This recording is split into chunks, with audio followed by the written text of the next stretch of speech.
Hello friends, இன்றைக்கி நம்ம Dora cooking சேனலில் 3 பொருள் வச்சு எக் மசாலா ஃப்ரை எப்படி செய்கிறதுன்னு தான் பார்க்க போகிறோம். வாங்க, அதுக்கு என்னென்ன தேவையான பொருள் எப்படி செய்யுதுன்னு வீடியோக்குள்ளே போய் பார்த்துடலாம். அதுக்கு முதல்ல எக் வேக வச்சுக்கலாம். எக் நல்லா வேகட்டும். வெந்த உடனேயே தோலெல்லாம் உரிச்சிடலாம். எக் நல்லா வேகட்டும். அதுக்குள்ளே ஒரு பேன் வச்சுக்கலாம். 2 டேபிள் ஸ்பூன் ஆயில் ஊற்றிக்கோங்க. எண்ணெய் ரொம்ப அதிகம் ஊற்ற வேணாம். ஒரு 2 டீஸ்பூன் மட்டும் எண்ணெய் ஊற்றிக்கோங்க. எண்ணெய் சூடாகட்டும். 3 பொருள் தான். 1/2 டீஸ்பூன் கரம் மசாலா, 1/2 டீஸ்பூன் மிளகாத்தூள், தேவையான அளவு உப்பு. மசாலா உங்களுக்கு காரத்துக்கு தகுந்த மாதிரி நீங்கள் ஆட் பண்ணிக்கோங்க. எண்ணெயில் கரிஞ்சிடாமல் பார்த்து மீடியம் ஃப்ளேமில் வச்சுக்கோங்க.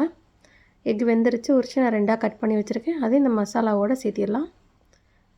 சேர்த்தி நல்லா லைட்டாக திருப்பி விட்டுடலாம். மசாலாவோட நல்லா பிளெண்ட் ஆகுற மாதிரி கலந்து விட்டுடலாம். நான் இது கொஞ்சம் லைட்டாக கலந்துடணுன்றதுக்காக கொஞ்சமாக தண்ணி சேர்த்திக்கிறேன். நீங்கள் தண்ணி சேர்த்த கூட தேவையில்லை. தண்ணி சேர்த்தாமையே கூட நீங்கள் அப்படியே அந்த மசாலாலே திருப்பி விட்டு கூட மசாலாலாம் எக்லேயும் ஒட்டுற மாதிரி கூட நீங்கள் பண்ணிக்கலாம். நான் இது கொஞ்சமாக தண்ணி ஊற்றிக்க போகிறேன். தண்ணி ஊற்றி நல்லா வேகட்டும். மசாலாவோட நல்லா எக்கெல்லாம் ஃபுல்லாக கலந்து வரட்டும். அப்பப்போ லைட்டாக திருப்பி விட்டுக்கோங்க. மசாலா அந்த எக்கில் நல்லா ஃபுல்லாக படணுன்றதுக்காக திருப்பி விட்டுக்கோங்க. ரொம்ப நேரம்லாம் தேவையில்ல. ஒரு 5 to 10 மினிட்ஸ்க்குள்ளே டக்குன்னு நம்ம செஞ்சு முடிச்சிடலாம். அவ்வளோதான், 5 மினிட்ஸ் ஆயிடுச்சு. திருப்பி விட்டுறலாம் எக்கை.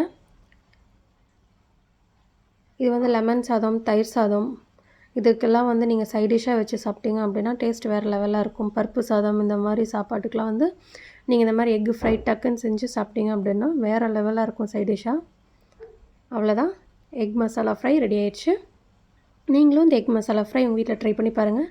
ட்ரை பண்ணி சாப்பிட்டு பார்த்துட்டு எப்படி இருக்குன்னு மறக்காமல் கமெண்ட் பாக்ஸில் கமெண்ட் பண்ணுங்கள். இந்த வீடியோ உங்களுக்கு பிடிச்சிருந்ததுன்னா லைக் பண்ணுங்கள், ஷேர் பண்ணுங்கள்.